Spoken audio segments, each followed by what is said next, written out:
ကြောက်ကယောဂါကိုဆရာဝန်တွေကတိတ်တဆိတ်လူသက်သမားလို့ခေါ်ကြတာကိုတင်ထိပါသလား။ဘာကြောင့်လဲဆိုတော့ကြောက်ကဟာ90ရာခိုင်နှုန်းလောက်ပျက်စီးသွားတဲ့အထိဘာလက္ခဏာမှမပြပဲပုံမှန်အတိုင်းအလုပ်လုပ်နေနိုင်လို့ပါပဲ။ဒါပေမဲ့တေချာဂရုစိုက်ပြီးကြည့်မယ်ဆိုရင်တော့ကျွန်တော်တို့ရဲ့ခန္ဓာကိုယ်ကကြိုတင်သတိပေးနေတဲ့အချက်ပြလက္ခဏာလေးတွေရှိပါတယ်။ဒီနေ့ဗီဒီယိုမှာတော့တင့်ကြောက်ကကျမ်းမာရေးအခြေအနေမကောင်းတော့ဘူးဆိုတာကိုကြိုတင်သတိပေးနေတဲ့လုံးဝလစ်လျူမရှုတဲ့လက္ခဏာ9ရက်ကိုပြောပြပေးသွားမှာပါ။မင်္ဂလာပါ။ကျမ်းမာရေးနဲ့ပတ်သက်တဲ့ဗဟုသုတတွေကိုနေ့စဉ်မျှဝေပေးနေတဲ့ Tips for Health Channel ကနေကြိုဆိုပါရစေ။ဗီဒီယိုလေးမစခင်မှာကျွန်တော်တို့ရဲ့ channel လေးကို subscribe လုပ်ထားပေးဖို့မမေ့နဲ့နော်။ကဲပထမဆုံးလက္ခဏာကဘာဖြစ်မလဲကြည့်လိုက်ရအောင်။နံပါတ်1စီးသွားတဲ့အကျင့်ရည်ပြောင်းလဲတာနဲ့စီးအမြုပ်ထားတာလည်းဖြစ်ပါတယ်။ကြောက်ကရဲ့အတိကအလုပ်ကခန္ဓာကိုယ်ထဲကအညင်ကြေးတွေကိုစီးအဖြစ်နဲ့စွန့်ထုတ်ပေးတာပါ။တင်းကြောက်ကရဲ့စစ်ထုတ်တဲ့စနစ်တွေပြည့်စည်လာတဲ့အခါညဘက်တွေမှာစီးခဏထသွားရတတ်ပါတယ်။နောက်တစ်ချက်ကစီးသွားတဲ့အခါအမြုပ်တွေအများကြီးထနေပြီးရေဆွဲချလိုက်တာတော့မပြောက်ဘူးဆိုရင်ဒါဟာတင့်စီးတွေမှာပရိုတင်းဓာတ်တွေပါလာလို့ပါ။ဒါဟာကြောက်ကပြည့်စည်နေပြီဆိုတဲ့အစောဆုံးလက္ခဏာတွေကတစ်ခုဖြစ်ပါတယ်။နံပါတ်2ခြေချင်းဝက်ခြေဖွားနဲ့မျက်နှာတွေဖောင်းအစ်လာခြင်းကြောက်ကကအလုတ်ကောင်းမလုတ်နိုင်တော့တဲ့အခါ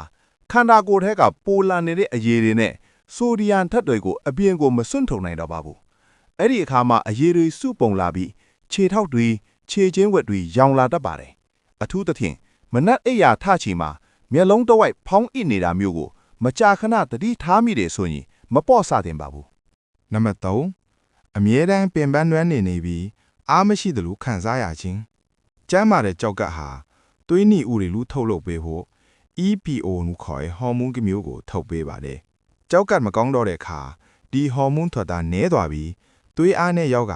အနီးမီးယားကိုချစ်စေပါတယ်။ဒါကြောင့်ဘာအလုပ်မှကောင်းမလုပ်ရပဲ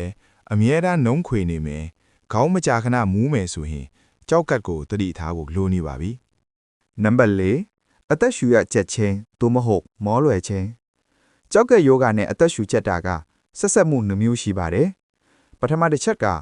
ခန္ဓာကိုယ်ထဲမှာအရည်တွေများလာပြီးအဆုတ်ထဲမှာသွားစုနေတဲ့လူပါ။ဒုတိယတစ်ချက်ကတော့စောကပြောခဲ့တဲ့သွေးအားနည်းတာကြောင့်ခန္ဓာကိုယ်အနှံ့ကိုအောက်ဆီဂျင်အလုံးလောက်ပို့ပေးနိုင်တော့လို့ဖြစ်ပါတယ်။လီကနည်းနည်းတက်တာနဲ့အရင်ကားထက်ပိုမောလာတယ်ဆိုရင်ဂယုစိုက်တင်ပါတယ်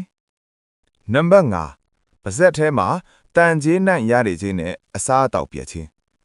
ခန္ဓာကိုယ်ထဲမှာအစိတ်တောက်တွေယူရီးမီးယားများလာတဲ့အခါတင်စားလိုက်တဲ့စားအစာတွေရဲ့အရသာကပြောင်းလဲသွားတတ်ပါတယ်။တချို့လူတွေဆိုရင်ပါးစပ်ထဲမှာတတ်ထုအရသာလိုမျိုးအမြဲတမ်းခံစားနေရပြီးအသားစားခြင်းစိတ်လုံးဝပျောက်သွားတတ်ပါတယ်။ဒီလိုဖြစ်လာရင်တော့ကြောက်ကအခြေအနေတော်တော်လေးဆိုးရွားနေနိုင်ပါတယ်။အခုပြောပြခဲ့တဲ့လက္ခဏာတွေထဲကတစ်ခုခုကိုသင်ခံစားနေရတယ်ဆိုရင်တော့အချိန်မဆွဲပဲဆရာဝန်နဲ့အမြန်ဆုံးတွားရောက်ပြသဟုတိုက်တွန်းကြပါတယ်။ကြောက်ကယောဂဟာစောတည်ရင်ကုသရာပိုးလွယ်ကူပါတယ်။ဒီဗီဒီယိုလေးကအသင့်အတွက်အကျိုးရှိခဲ့တဲ့ဆိုရင် like လေးနှိပ်ပေးခဲ့ဟုတောင်းဆိုပါရစေ။သင်မှာတော့ကျမ်းမာရေးနဲ့ပတ်သက်ပြီးဘာတွေသိကျင်သေးလဲ